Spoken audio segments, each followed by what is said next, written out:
Para nossa reflexão, o texto é em Lucas, Evangelho conforme escreveu Lucas, no capítulo 8. O Evangelho de Lucas, no capítulo 8. Hoje eu quero só esclarecer na introdução desse sermão, parte da introdução desse sermão, o texto, todos os textos bíblicos enfocam em Deus, sua pessoa e sua ação. Toda a narrativa bíblica, a personagem principal é Deus, é o que Ele está fazendo. Nesse sermão nós não vamos focar tanto no que Jesus está fazendo, nós vamos direcionar o nosso olhar, claro, o tema central, a mensagem mais importante é aquilo que Jesus está fazendo nessas duas narrativas. Mas o nosso olhar é como se nós estivéssemos assistindo um filme. Geralmente no filme tem os protagonistas e aqueles que são coadjuvantes. Nós não damos muita atenção aos coadjuvantes. Os figurantes nem pensar, porque figurante só está preenchendo espaço. Eles não falam, apenas estão no meio da multidão. Mas hoje nós não vamos olhar tanto para o protagonista, que é Cristo.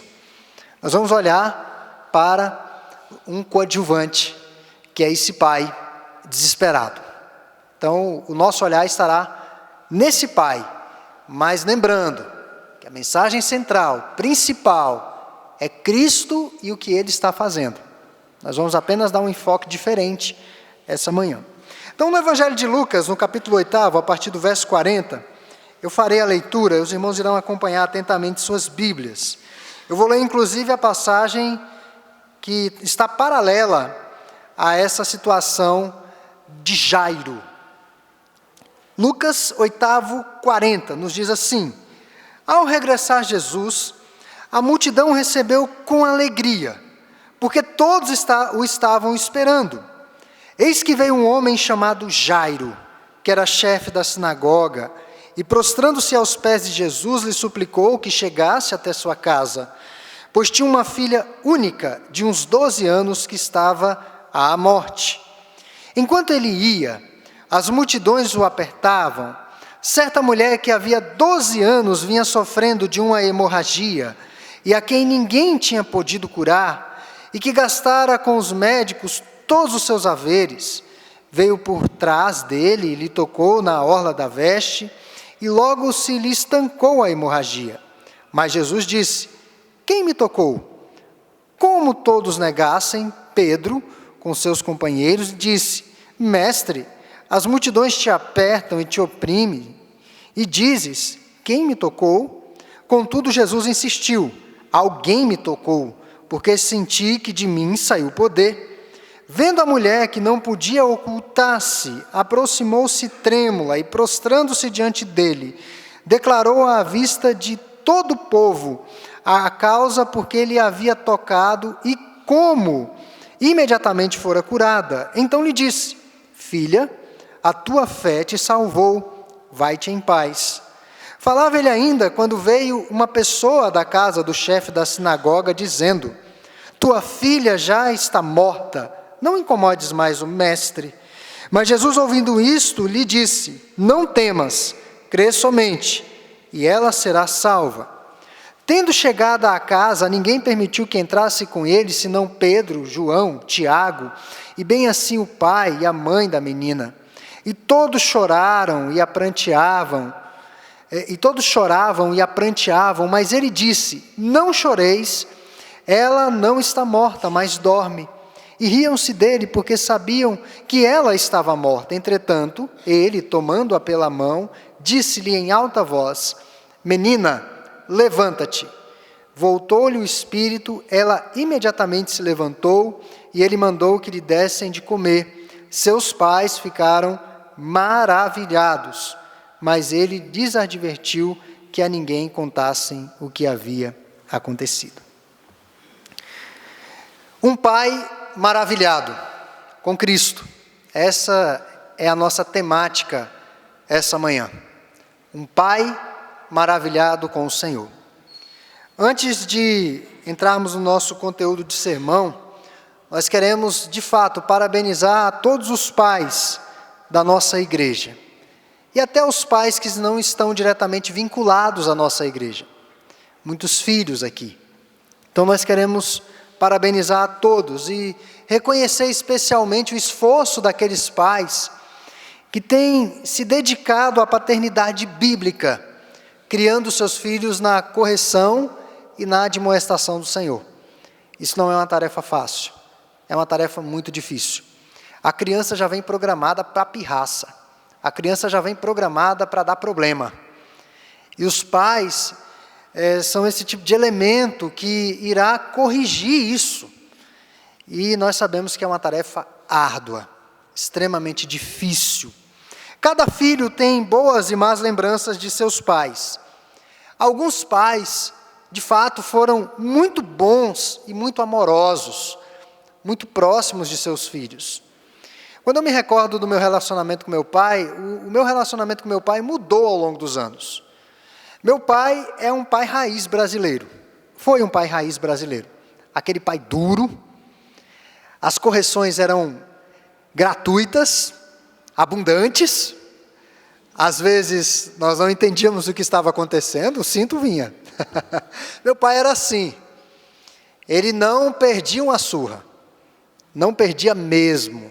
Às vezes nós vemos alguns pais ameaçando os filhos. Você vai levar uma surra. E não cumpre a sua promessa e cai no descrédito. Meu pai não era assim, não. Nós fazíamos de tudo para ele não fazer esse tipo de promessa para a gente.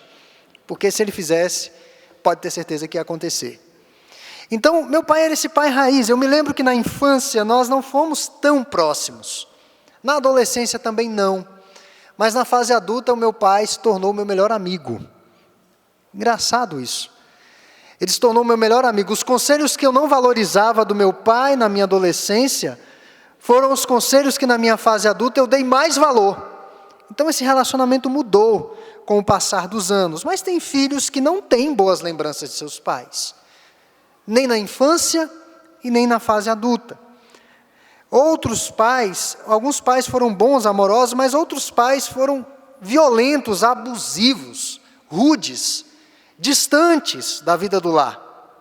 E Dia dos Pais é um dia de lembranças, que podem ser boas ou ruins.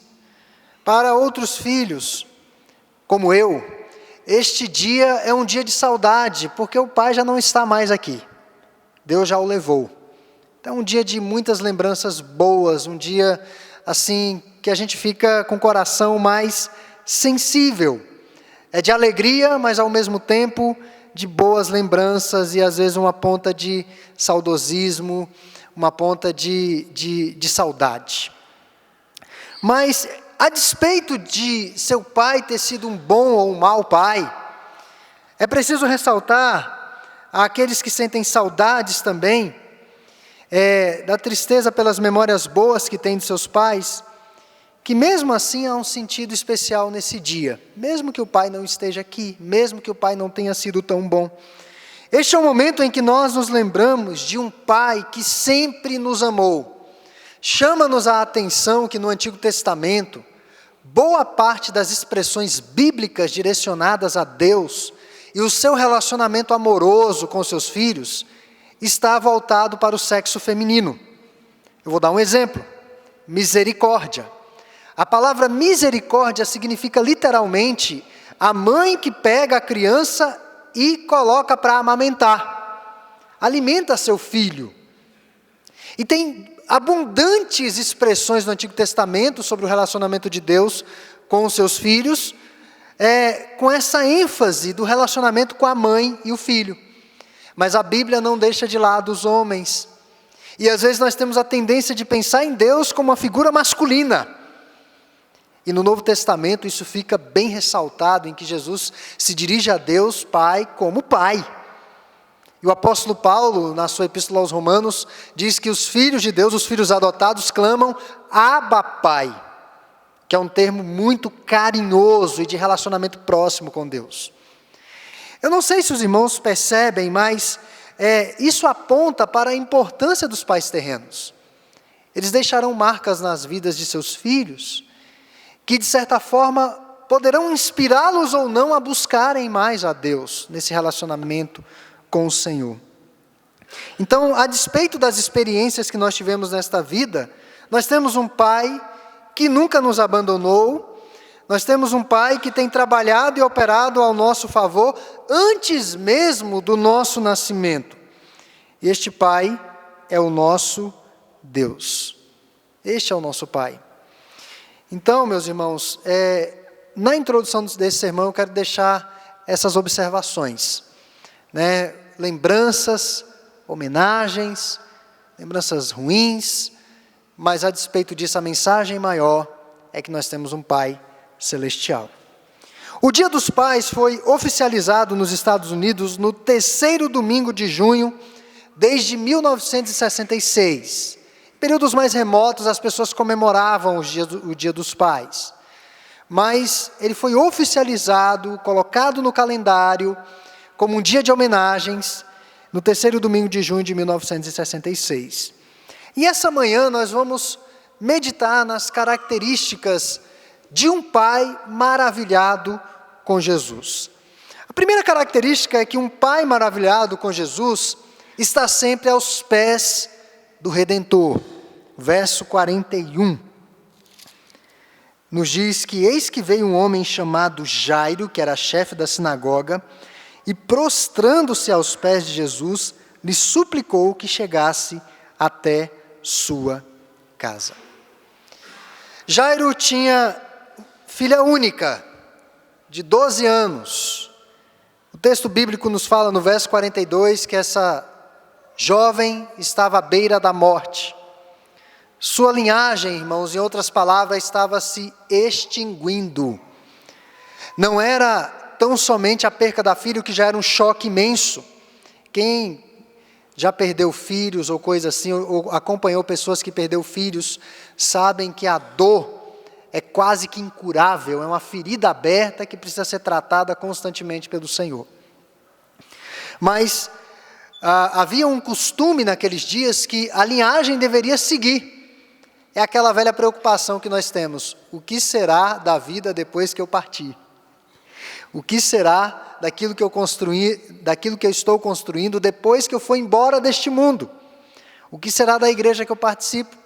O que será dos meus filhos? O que será dos meus netos? O que será dos meus bisnetos? E talvez tenha gente aqui que tenha tataraneto. E há essa preocupação. Então, Jairo tinha uma posição importante e ele tinha preocupação com o que iria se suceder depois da sua morte. Era uma preocupação generalizada. A menina se tornava mulher aos 12 anos. Maria, mãe de Jesus, muito provavelmente ficou grávida entre 11 e 12 anos. Não se escandalizem. Mas isso era o costume da época. Na primeira menstruação, a moça já era encaminhada para o casamento. Não havia espera. Não havia casamento tardio. Ontem eu peguei um pedacinho da aula do reverendo Fábio. O reverendo Fábio tem umas sacadas interessantes.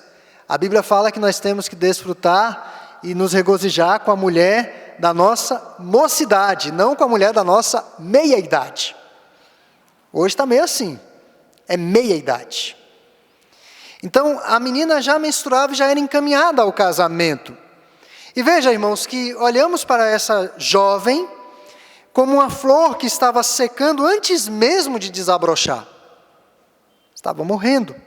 Os recursos daquele pai não haviam sido suficientes para proporcionar saúde à sua filha. As aflições, meus irmãos, que muitas vezes passamos, elas têm de nos conduzir aos pés de Jesus. Foi isso que Jairo fez. E quem era Jairo? Jairo era chefe da sinagoga, um líder reconhecido, influente e considerado em toda a comunidade. Era uma pessoa afamada. Todos conheciam a Jairo. Não tinha como Jairo ir ao mercado sem ser reconhecido, sem cumprimentar umas 15 pessoas. Era impossível. Era responsável pelos serviços religiosos no centro da cidade, porque as sinagogas geralmente ficavam no centro, nos dias de sábado. E durante a semana, porque nós funcionamos domingo, as sinagogas funcionavam aos sábados. E durante a semana, nas sinagogas funcionavam escolas para as crianças. Ele era diretor da escola, ou seja, conhecia os pais. e também tribunais sobre questões religiosas. Então vejam que era um homem extremamente ocupado, atarefado, reconhecido, requisitado. Então, a essa altura, os escribas que frequentavam assiduamente as sinagogas já haviam se aliado com os fariseus e os herodianos para assassinar a Jesus. Eles já tinham o propósito de eliminar Jesus. E as sinagogas não estavam mais abrindo suas portas para que Jesus falasse, para que Jesus pregasse.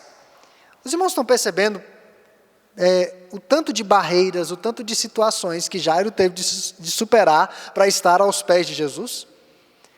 Ele era alguém responsável pelos serviços religiosos que estavam se opondo a Jesus. Ele sofreria retaliações na sua sinagoga, mas a despeito disso tudo, Jairo se coloca aos pés do Senhor. Quando ele se prostra aos pés do Senhor, ele reconhece que estava diante de alguém que era maior do que ele. Porque o ato de se dobrar diante de alguém, de venerar alguém, você está reconhecendo que aquela pessoa está acima de você. Então Jairo reconhece que Jesus era mais poderoso do que ele, era mais importante do que ele, era mais poderoso e mais importante do que a amizade com escribas e fariseus, era mais importante do que os seus próprios recursos. Ele pediu humildemente e não exigiu nada de Jesus. Nada. Na verdade, o texto aqui nos fala, Lucas, pela sua narrativa, que Jairo se prostra aos pés do Senhor e diz: Senhor, vá até minha casa. Ele não pede ainda. Ele não externa a Jesus o que se passava. Aí Lucas dá a justificativa. Por que Jesus iria à casa de Jairo? Porque ele vai começar uma outra narrativa. Porque a filha de Jairo estava à beira da morte. Se Lucas não dissesse aqui, nós nem saberíamos o porquê. Então Jairo se coloca aos pés do Senhor de forma humilde. Ele não deu nenhuma carteirada. Ele não chegou diante de Jesus: olha, Jesus, você sabe quem eu sou? O Senhor sabe com quem está falando? Eu sou um homem importante. Inclusive, eu já abri as portas da minha sinagoga para o Senhor pregar lá. Ele não falou nada disso ao Senhor. Aos pés de Jesus, nada disso é importante. Nada disso. Então, irmãos, Jairo se coloca apenas como um pai desesperado pelo restabelecimento da saúde de sua filha. Um puritano inglês, John Bunn, escreveu que não há lugar na terra mais alto do que aos pés de Cristo. Cair aos pés de Jesus é estar em pé. É isso que ele disse. Não há lugar mais alto do que aos pés do Senhor. E a fé daquele pai vem de um momento de sofrimento. Foi uma fé, se os irmãos observarem, ela foi fortemente testada até o momento da cura de sua filha, e foi uma fé fortemente encorajada pelo Senhor, amavelmente encorajada pelo Senhor. Talvez Jairo, quando essa mulher para Jesus ali, por isso Lucas é extraordinário na narrativa que ele faz.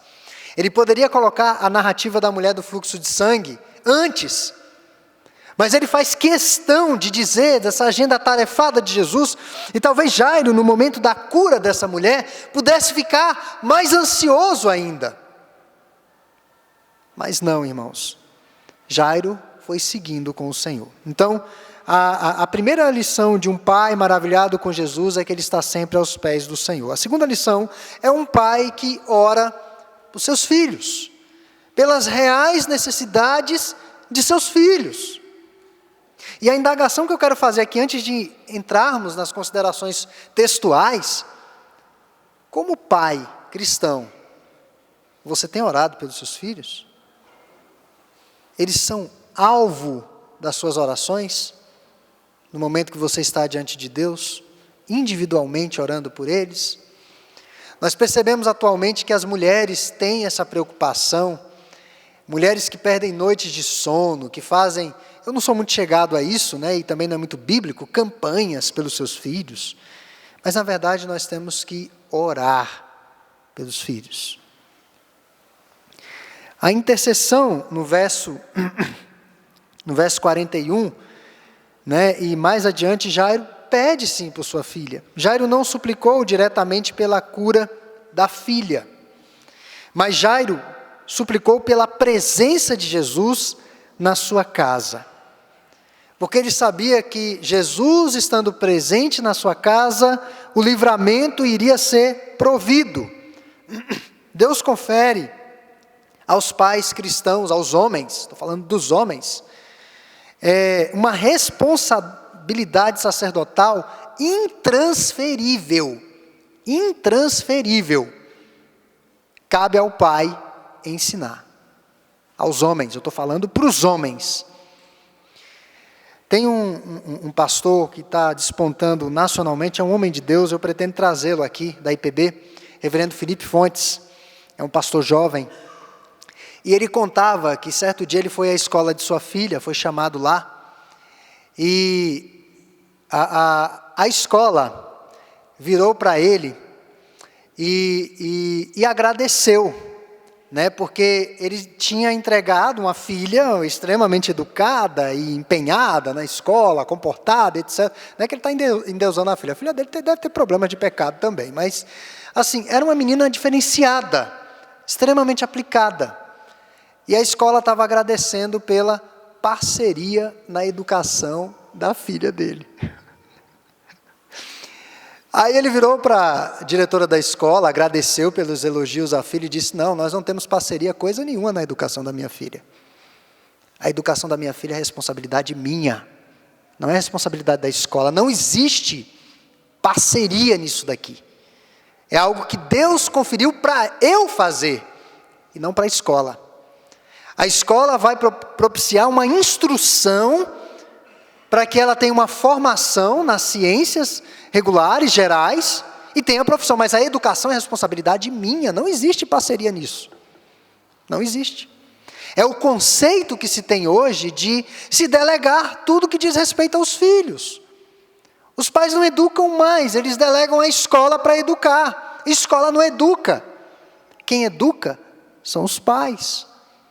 Então existe uma responsabilidade, irmão, sacerdotal, que é intransferível, não tem como delegar a terceiros. A educação dos filhos no caminho da justiça.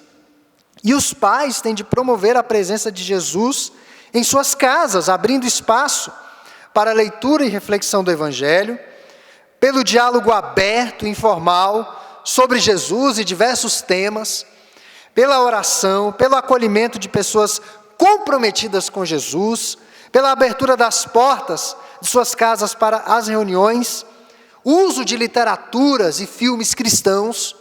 Os pais têm que estar preocupados com isso. O que é que seu filho está vendo na internet? O que é que seu filho está vendo no celular? Quais são os seriados que o seu filho assiste? Os irmãos sabiam que um dos seriados da Netflix que é hostil ao Evangelho mesmo, isso tem que ser denunciado aqui, seriados que de repente aparecem casais homossexuais, não tem nada a ver com seriado, nada a ver, mas aparece como uma coisa normal. Os irmãos sabiam que um dos seriados mais assistidos atualmente chama-se Lúcifer? E tem um outro seriado chamado La Casa de Papel, que na verdade é um grupo de assaltantes em que as pessoas torcem para que eles se deem bem. É isso que seus filhos estão assistindo. Então os pais têm de se empenhar ao máximo para que seus filhos tenham literaturas e filmes cristãos, para que a mente deles seja saturada com o ensino da palavra de Deus. Deuteronômio capítulo 6, falando de Jesus andando, tomando refeições, deitando, levantando, em todas as situações. É o aprendizado pela saturação da palavra de Deus no coração da criança. Inculcar. É como se você abrisse a cabeça do seu filho e colocasse o Evangelho nele. E se nós não fizermos isso, irmãos, a igreja não vai dar conta de fazer isso. Eu vou dar um exemplo. Você que é adulto, você já foi pego nisso. Quem assiste seriado. Você às vezes está ali de bobeira, vou começar a ver esse seriado aqui. De repente você assistiu 5 horas, sem parar. Você viu a primeira temporada, ficou aborrecido porque não tem a segunda. E você fica com a sua cabeça cheia daquele negócio. Imagine a criança que está aprendendo. Tudo ela está aprendendo, tudo é novidade. Então o pai tem essa missão. Esse homem chamou Jesus para a sua casa. Então, além de um pai aos pés de Jesus, um pai orando por sua filha ou por seus filhos, instruindo seus filhos, por fim, um pai maravilhado com Jesus, ele tem perseverança e ele recebe os estímulos de Deus na caminhada. Verso 42, aliás, 42 adiante até o 48, a probabilidade de Jairo perder Jesus na multidão, em meio à multidão, era altíssima. Altíssima, era muita gente. Mas Jairo ficou perseverante naquela jornada com Cristo até sua casa.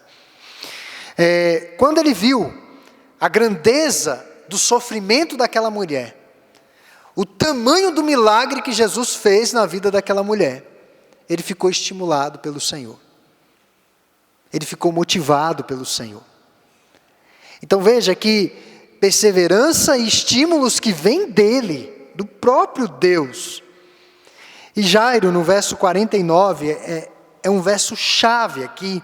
Falava ele ainda quando veio uma pessoa da casa, do chefe da sinagoga, dizendo: tua filha já está morta, não incomodes mais o mestre. Ou seja, as esperanças acabaram, tudo terminou. Meus irmãos, eu penso que aqui Jairo recebe a notícia mais dura da sua vida, mais difícil. Imagine você ter um filho doente, à beira da morte, os prognósticos não são bons, você sai para ir ao mercado, e quando você está com as compras no carro, você recebe uma ligação, porque se tivesse telefone celular naqueles dias, ele receberia uma ligação. Seu filho morreu, ele não resistiu e morreu. Essa, sem dúvida alguma, seria uma das notícias mais duras para todos nós. Nesse momento, irmãos, é difícil de imaginar como que ficou o coração de Jairo. Absolutamente aos pedaços. Eu, como pastor, muitas vezes, quando os irmãos da igreja recebem notícias de falecimento de pessoas próximas, muito próximas, as pessoas me ligam. Eu não sei se alguém aqui já acompanhou pessoas que acabaram de perder um ente querido. A pessoa fica em estado de choque. Alguns choram, gritam, falam coisas que depois nem lembram. E Jairo estava nesse estado de sofrimento. Mas ele estava próximo a Jesus. Ele estava exatamente onde deveria estar. Toda a esperança da oração de Jairo tinha acabado. Porque nós não oramos pelos mortos. Mas vejam, irmãos, que mesmo nos piores momentos, Jairo não ficou sozinho, ainda que o mensageiro disse: deixa Jesus, fique sozinho, deixa Jesus, siga sozinho. Ele continuou ao lado do Senhor. E ele é estimulado pelas palavras de Jesus que vem em sequência, no verso 50. Jesus ouviu a notícia e disse: não temas, crê somente e ela será salva. Essa palavra não temas, não tenha medo. Não tenha medo do futuro. Não tenha medo do que possa acontecer com os seus filhos. Algumas pessoas que eu converso às vezes dizem: olha, eu não vou ter filhos, porque esse mundo está horrível para criar filhos. Esse mundo está terrível. Eu não sei o que o meu filho vai se tornar. Eu não sei nem se o meu filho vai sobreviver. Eu não sei se o meu filho vai ser um cristão. E algumas pessoas imobilizadas pelo medo não têm filhos. Mas a palavra de Jesus àquele pai desesperado é: não temas. Nós não temos que ter medo, mas confiar completamente no Senhor. A segunda instrução é crer somente. É difícil até de acreditar que em alguns momentos basta que apenas creiamos. É difícil de acreditar nisso, né? Algumas instruções de Deus, às vezes para nós é muito difícil de crer, porque são simples. Mas nós temos dificuldade de praticar isso na íntegra. De fato crer no Senhor numa situação de morte, por exemplo, que Jairo estava. Subentende-se pelo texto que ele creu, que o verso 51 nos fala que eles chegaram à casa de Jairo. E já havia todo o ofício fúnebre ali, todo o cortejo fúnebre. A terceira instrução de Cristo, e para mim essa daqui é a mais extraordinária, crê, aliás, não temas, crê e ela será salva. Essa é a promessa que Jesus dá. Essa é a promessa que nós, pais, temos de nos apegar. As palavras de Jesus a Jairo foram palavra de Deus, uma palavra soberana, amorosa, imutável, poderosa e viva. Então, envolvidos nos grandes dilemas familiares, nós precisamos crer somente no Senhor. Talvez muitos pais aqui essa manhã tenham filhos que ainda não são cristãos. Tenham filhos que estão distantes do caminho da cruz. Talvez muitos pais aqui essa manhã estão passando por problemas que sejam insolúveis pelas suas próprias forças. E aí é o momento de nós crermos somente no Senhor. Então eu quero concluir, irmãos, essa breve mensagem. Um pai maravilhado com Cristo. É um pai que está aos pés do Senhor. É um pai que ora por sua família, instrui seus filhos no caminho da justiça. E é um pai perseverante e atento, submisso, à mercê dos estímulos de Deus. Um dos maiores problemas da nossa sociedade hoje é a falta da figura paterna em casa. Com o avanço das uniões homoafetivas, eu não sei o que é que vai ser dessa geração amanhã.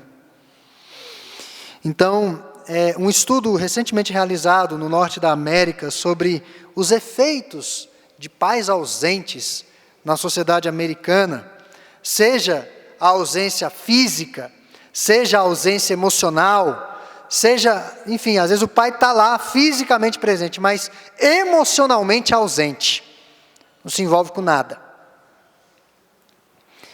E apontou os seguintes resultados chocantes: 550% de aumento dos crimes violentos. Filhos que não têm um referencial de honestidade, de firmeza, não são corrigidos. Então, o aumento assustador da violência. Aumento de 400% nos nascimentos ilegítimos, fora do casamento. Saiba, querido, que se há essas uniões homoafetivas, e as pessoas estão optando por gestações independentes, é porque o referencial paterno está muito fraco. O homem não tem utilidade, não serve para nada. Consigo viver sem homem. É um dos motos do feminismo. E muitos homens têm se colocado nessa posição de inúteis. E os efeitos vêm na sequência. 200% de aumento da gravidez na adolescência. Isso acontece muito no Brasil ainda, com tanta informação. 300% de aumento no suicídio de adolescentes. Irmãos, isso daqui é um dado norte-americano, e no Brasil tem crescido muito. Suicídio entre adolescentes. Pode ser também a ausência de um pai. Mais que 70% dos jovens em todas as instituições do Estado vêm de lares sem pai. Isso nos Estados Unidos. É muito alto, irmãos. Muito alto.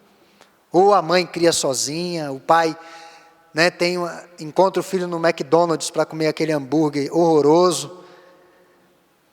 Cansei de ver cenas assim. Pais que encontram seus filhos numa bancada de fast food, comem um lanche, não falam nada com o filho, não sabem nada do filho, e entregam seus filhos às suas mães. Filhos que crescem sem pais. Então, a triste verdade é que temos subestimado o papel importante que os pais desempenham na vida de suas famílias, na vida da nossa nação e, finalmente, na vida da igreja.